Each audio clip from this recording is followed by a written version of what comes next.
ఎంత క్రిస్పీగా ఉందంటే పేపర్ లాగా ఉందండి. చూడండి, తుంచితే కూడా ఈజీగా తునిగిపోతా ఉంది. హాయ్ ఫ్రెండ్స్, విరాజీస్ కిచెన్ స్వాగతం సుస్వాగతం. ఈ రోజు మనం పెసరెట్ ఉప్మా చేస్తున్నామండి.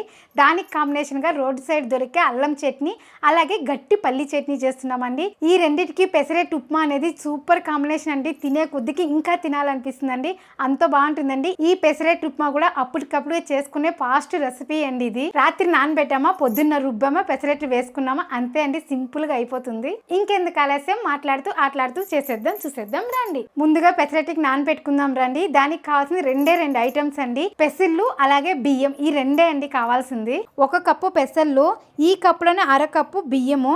ఇది కూడా నేను సోనా మసూరా బియ్యం తీసుకున్నానండి. మీ దగ్గర రేషన్ బియ్యం ఉన్నా కానీ తీసుకోవచ్చు, ఏదైనా వేసుకోవచ్చు అండి. ఇప్పుడు దీన్ని బాగా 2-3 సార్లు కడిగేసి నానబెట్టుకుందామండి. పొద్దున్న లేసి రుబ్బుకోవచ్చు. చాలామంది మినప్పప్పు కానీ వేస్తారండి, కాకపోతే అది వేసేదాని వల్ల మన దోశ టైప్లో అయిపోతుందండి. పెసరెట్ అనేది టేస్ట్ తగ్గిపోతుంది.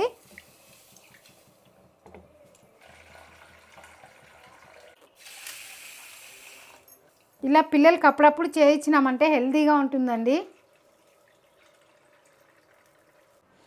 ఇప్పుడు నీళ్ళు పోయేసి రాత్రి అంతా నానబెట్టేద్దామండి. పొద్దున్న లేసి మనం మిక్సీ పట్టుకుందాము.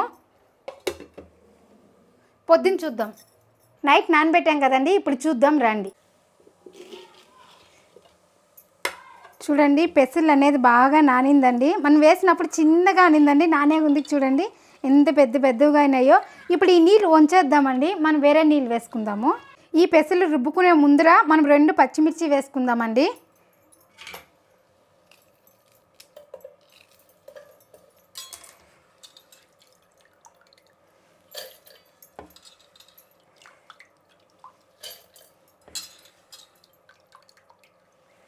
దీంతోనే రుచికి సరిపోయినంత ఉప్పు, అలాగే కొద్దిగా నీళ్ళు. ఇప్పుడు మెత్తగా రుబ్బుకుందామండి.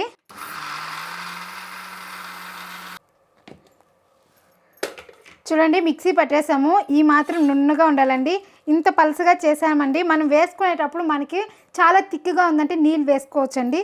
కాకపోతే పెసరెట్కి ఎప్పుడు కొంచెం గట్టిగానే ఉండాలి. చూడండి ఎంత నున్నగా ఉందో. కాకపోతే మన దోశ పిండి లాగా రాదండి, ఇది పెసలు పొట్టుతో కూడా వేసింటాం కదా, కాబట్టి కొంచెం తక్కువగా అనిపిస్తుంది. మన పెసరెట్ వేసుకునేకి చాలా బాగుంటుంది. మన పెసరెట్ పిండి రెడీ అయిపోయిందండి. ఇప్పుడు ఉప్మా చేసుకునేద్దాం. ఉప్మాకి కావాల్సిన పదార్థాలు చూద్దాం రండి. 1 గ్లాస్ రవ్వ, మీడియం రవ్వ అండి. మనం ఉప్మా చేస్తాం కదా, ఆ రవ్వే తీసుకున్నాను. 1 పెద్ద సైజు ఎర్రగడ్డ, 3 పచ్చిమిర్చి, కొద్దిగా కరివేపాకు, కొద్దిగా కొత్తిమీర. ముందుగా రవ్వ వేయించుకుందామండి. నూనె లేకుండా అట్లే ఒట్టిదే వేయించుకుందాం.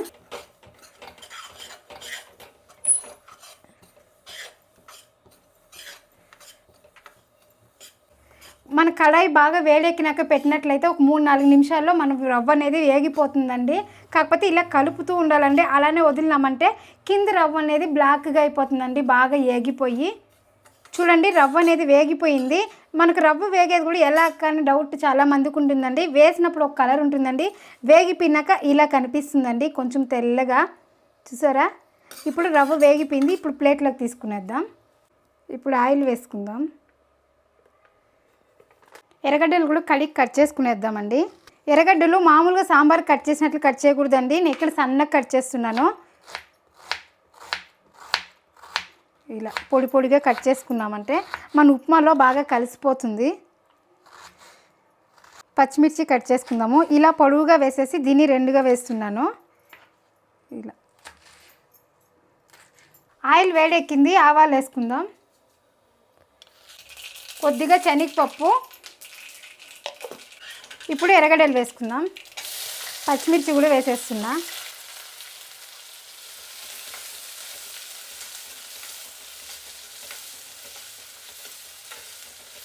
కరివేపాకు కూడా వేసేద్దాం.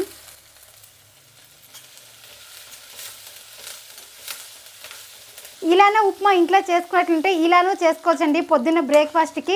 ఇంకొకటండి, కూరగాయలు అన్నీ వేసి చేసుకున్నా కూడా చాలా బాగుంటుందండి. ఆ వీడియో కూడా మన ఛానల్లో ఉంది, చూడండి. అదే అండి, కారాబాత్ కేసరి బాత్ అని చేశానండి, అది చాలా బాగుంది. పొద్దున్న బ్రేక్ఫాస్ట్కి మంచి టిఫిన్ అండి అది. ఇప్పుడు వేగిపోయిందండి. ఇక్కడ మనం 1 గ్లాస్ తీసుకున్నాం కదా, దీంతో 4 గ్లాసులు నీళ్ళు వేస్తున్నాను. 1 2 3 4 మీరు కావాలంటే టమోటా కానీ వేసుకోండి, నేనైతే వెయ్యలేదు. ఇందులోనే రుచికి సరిపోయినంత కల్లుప్పు. ఇప్పుడు ఈ నీళ్ళు బాగా బాయిల్ రావాలండి, అప్పుడు రవ్వ వేసుకుందాం మనము. ఇప్పుడు మూత పెట్టేద్దాం. ఇప్పుడు చూద్దామండి. ఇప్పుడు నీళ్ళు అయితే ఉడుకుతుందండి, మంట సిమ్ము చేసుకుందాము. ఇప్పుడు రవ్వ పోసి కలుపుకుందామండి, అప్పుడు ఉండలు కట్టదు. ఇలా పోసుకుంటూ కలుపుకోవాలండి, అప్పుడు మనకు ఉండలు అనేది ఎక్కడ కట్టదు. చూసారా, ఎక్కడ ఉండలు అనేది లేదు. మనం ఈ స్టేజ్లోనే చూసుకోవాలండి ఉండలు లేకుండా. మళ్ళీ బాగా ఉడికిపోయినాకైతే అది ఉండలుగా ఉంటుంది కదా, అది ఉడికేది లేదు. మళ్ళీ ఎంత కలిపినా కానీ అది ఉడకదండి. ఇప్పుడు వేసి కలిపేసాం కదా, ఇప్పుడు మనం మంట ఎక్కువలో పెట్టుకుందాం. ఇలా కలుపుతూ ఉండాలి.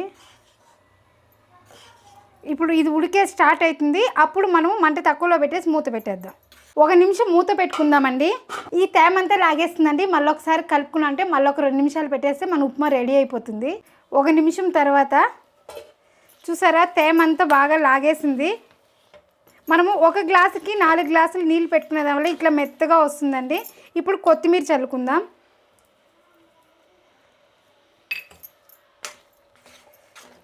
అంతే అండి, మన ఉప్మా అయితే రెడీ అయిపోయింది. ఇప్పుడు మూత పెట్టేసి ఇంకొక నిమిషం పాటు అలానే వదిలేసినామంటే సరిపోతుందండి. అంతే అండి, మన ఉప్మా రెడీ అయిపోయిందండి. పెసరట్టుకి ఇలా మెత్తగా ఉంటేనే బాగుంటుంది. ముందుగా అల్లం పచ్చడి రెడీ చేసుకుందామండి. అల్లం పచ్చడికి కావాల్సిన పదార్థాలు చూద్దాం రండి. 3 ఇంచుల అల్లము, 2 టమోటాలు, 4 గుంటూరు మిరపకాయలు, 4 కాశ్మీర్ మిరపకాయలు, 1 స్పూన్ ధనియాలు, కొద్దిగా జీలకర్ర, అర్ధం గెడ్డ వెల్లుల్లిపాయలు, కొద్దిగా మెంతులు, కొద్దిగా చింతపండు అండి. ముందుగా వీటిని అంతా వేయించుకుందామండి. చాలా మంది చాలా రకాలుగా చేస్తారు. నేను పచ్చని పప్పు, ఉద్దిపప్పు వేయించి చేస్తానండి ఈ చట్నీకి. కాకపోతే ఈ రోజు నేను రోడ్ సైడ్ బండి మీద చేస్తారు కదండి అల్లం చట్నీ, అలా చేస్తున్నానండి. టమాటాలు వేసి చాలా బాగుంటుంది రుచి. ముందుగా కొద్దిగా ఆయిల్ వేసుకుందామండి. ముందుగా ధనియాలు, జీలకర్ర, మెంతులు ఇవి కొంచెం వేగినాక మనం మిగిలిన వేసుకుందాం. ఇప్పుడు అల్లము,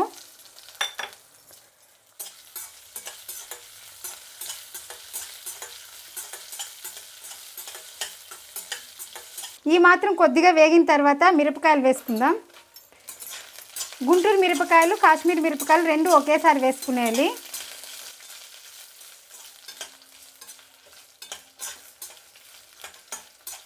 ఇప్పుడు టమోటా,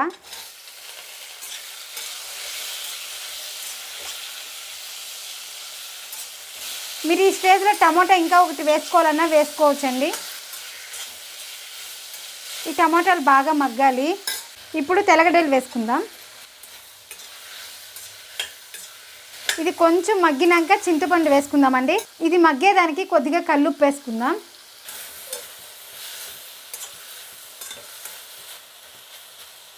టమాటా బాగా మగ్గిందండి. ఈ స్టేజ్లో చింతపండు వేసుకుందాము. చింతపండు వేసాం కదా, ఇంకొంతసేపు వేయించుకొని స్టవ్ ఆపేద్దాము. అంతే అండి, అన్నీ వేగిపోయింది. ఇప్పుడు స్టవ్ ఆపేస్తున్నాను. ఇది చల్లారినాక మిక్సీ పట్టుకుందాం.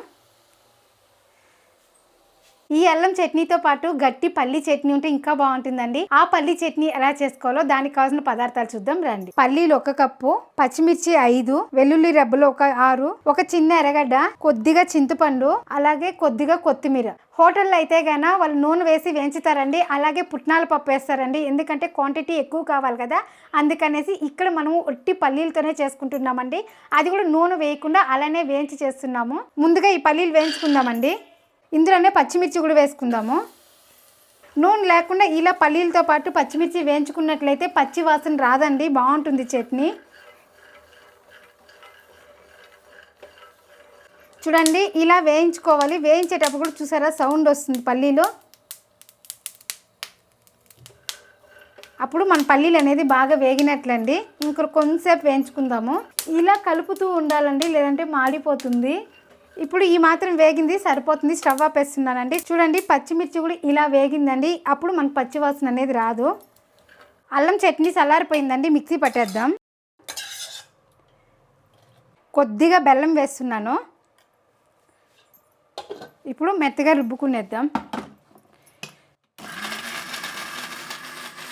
మన అల్లం చట్నీ కూడా రెడీ అయిపోయిందండి, మెత్తగా అయింది. దీన్ని ఒక గిన్నెలోకి తీసుకునేద్దాం. మీరు ఈ విధంగా ట్రై చేస్తే మాత్రం సూపర్గా వస్తుందండి. ఇంట్లో వాళ్ళు మళ్ళీ మళ్ళీ చేయమని అడుగుతారండి, అంత బాగుంటుందండి. పల్లీలు కూడా చల్లారిపోయినాయి, మిక్సీ పట్టేద్దాం. ఇందులోనే చింతపండు, అలాగే వెల్లుల్లి రెబ్బలు, కొత్తిమీర, రుచికి సరిపోయినంత ఉప్పు. ఇప్పుడు నీళ్ళు వేసి మిక్సీ పట్టేద్దాం. చట్నీ అయితే మెదిగిపోయిందండి. మెదిగిపోయినాక మనం ఎర్రగడ్డలు వేస్తున్నాము. ఎర్రగడ్డలు ఎక్కువ మెదగకూడదండి, కొంచెం కనిపిస్తూ ఉంటే బాగుంటుంది. ఒక చుట్టి ఇలా తిప్పి అలా ఆపేద్దాం. అంతే అండి, మన చట్నీ రెడీ అయిపోయింది. చూడండి, ఇలా ఉంటేనే ఈ చట్నీ బాగుంటుందండి. కాబట్టి నేను ఎర్రగడ్డలు వేసినాక ఎక్కువ తిప్పలేదు. ఇప్పుడు చట్నీ కూడా ఒక గిన్నెలో వేసుకుందామండి. ఇది రైస్కి కానీ చాలా బాగుంటుందండి ఈ చట్నీ అనేది. మన 2 రకాల చట్నీ రెడీ అయిపోయిందండి. ఇప్పుడు ఉప్మా పెసరట్టు చేసుకుందాం. ఇప్పుడు పెసరట్టు వేసుకుందామండి. మీకు ఏ సైజు కావాలో ఆ సైజులో వేసుకోండి.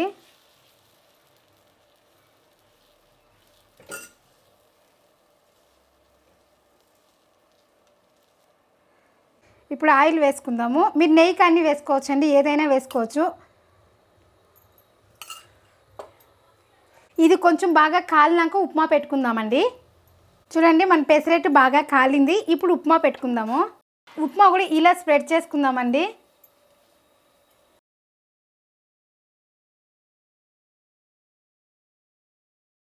ఉప్మా ఇలా పెట్టుకునేసినాక ఇప్పుడు తీసుకుందామండి. ఇట్లా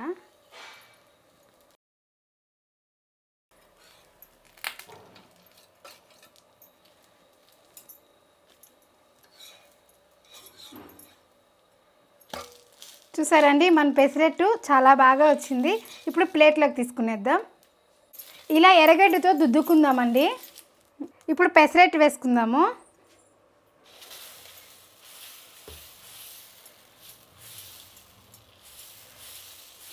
ఇప్పుడు ఆయిల్ వేసుకుందాం. ఇప్పుడు బాగా కాలనిద్దాం. ఇప్పుడు మన పెసరట్టు కాలిందండి. ఇప్పుడు ఉప్మా పెట్టుకుందాము.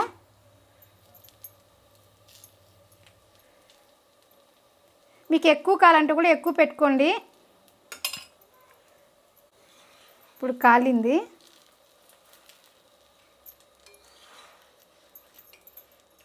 చూడండి, పెనానికి కూడా ఎక్కడ అంటుకోలేదండి, పర్ఫెక్ట్గా వచ్చింది మన ఉప్మా పెసరట్టు. అలానే ఎర్రగడ్డ ఇట్లా అప్లై చేసినామంటే దోశ అనేది బాగా వస్తుందండి. ఇప్పుడు అలానే ఇంకొక దోశ వేసుకుందాం.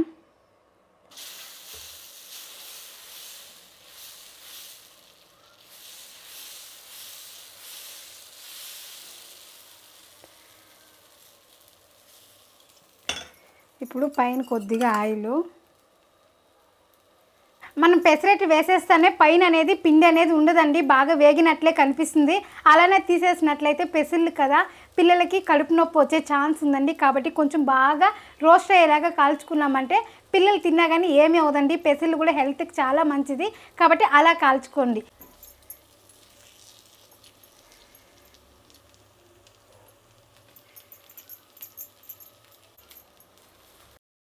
చూడండి ఎంత బాగా వచ్చిందో మన పెసరట్టు అనేది. చూసారా, పర్ఫెక్ట్గా వచ్చిందండి. నేను చెప్పిన కొలతల్లో మీరు వేసినట్లయితే ఇక్కడ ఎలా వచ్చిందో అక్కడ మన ఇంట్లో కూడా అలానే వస్తుందండి. ఇప్పుడు మనం ప్లెయిన్ పెసరట్టు వేసుకుందామండి. అది కూడా పేపర్ లాగా వస్తుంది.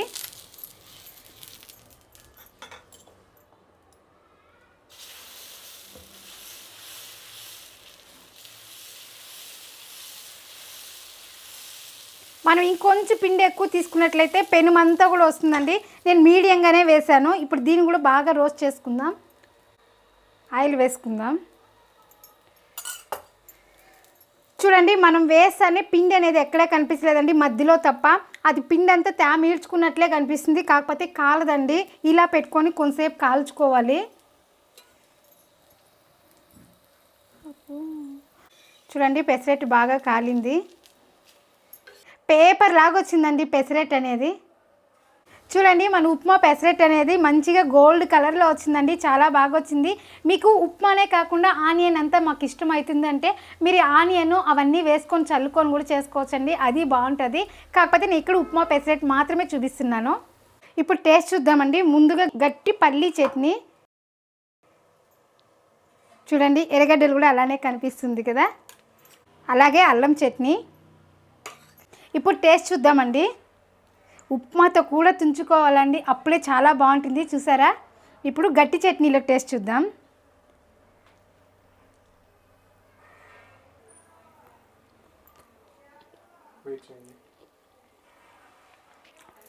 చాలా బాగుందండి. ఇలా మీరు ట్రై చేయండి. ఎంత బాగుందంటే మాటల్లో చెప్పలేనంత బాగుందండి. ఇప్పుడు అల్లం చట్నీతో ట్రై చేద్దామండి. మీకు ఎంత కావాలో అంత తీసుకోవచ్చండి. ఈ చట్నీ అనేది చాలా బాగుంటుంది. 2 చట్నీలు సూపర్గా ఉందండి. మీరు ట్రై చేయండి. ఎలా వచ్చిందో ఒక్క చిన్న కామెంట్ చేయండి. అలానే మన ప్లెయిన్ పెసరట్టు కూడా చూద్దామండి. ఎంత క్రిస్పీగా ఉందంటే పేపర్ లాగా ఉందండి. చూడండి, తుంచితే కూడా ఈజీగా తునిగిపోతూ ఉంది. ఇప్పుడు మనం ప్లెయిన్ పెసరట్టు కూడా చూద్దామండి. టేస్ట్ చూడండి, ఈ పెసరట్టు అయితే తుంచుతానే తునిగిపోతుందండి. అది కాకుండా క్రిస్పీగా ఉందండి, చాలా బాగుంది. ఇప్పుడు టేస్ట్ చూద్దాం. చాలా బాగుందండి. టేస్ట్ అయితే అదిరిపోయింది. తినే కొద్దికి తినాలనిపిస్తుంది, అంత బాగుందండి. ఇక్కడ ఎలా వచ్చిందో అక్కడ మన ఇంట్లో కూడా అలానే వస్తుంది. మీరు ట్రై చేయండి. అంతే అండి, మనం ఏం చేసినా ఫాస్ట్లోను, టేస్ట్లోను, క్వాలిటీలోను ఎందులోనూ రాజీ పడకూడదండి. ఎందులో రాజీ పడదు, మీరు రాజీ పడకండి. ఇలాంటి హెల్దీ రెసిపీనే మన ఛానల్లో రాగి దోశ, రాగి ఇడ్లీ ఉందండి. ఇక్కడ క్లిక్ చేసి చూడండి. అది కూడా చాలా హెల్దీ రెసిపీ అండి. పిల్లలకు కూడా చాలా నచ్చుతుందండి. దానికి నేను గ్యారంటీ. మరొక వీడియోలో మళ్ళీ కలుద్దాం. బాయ్.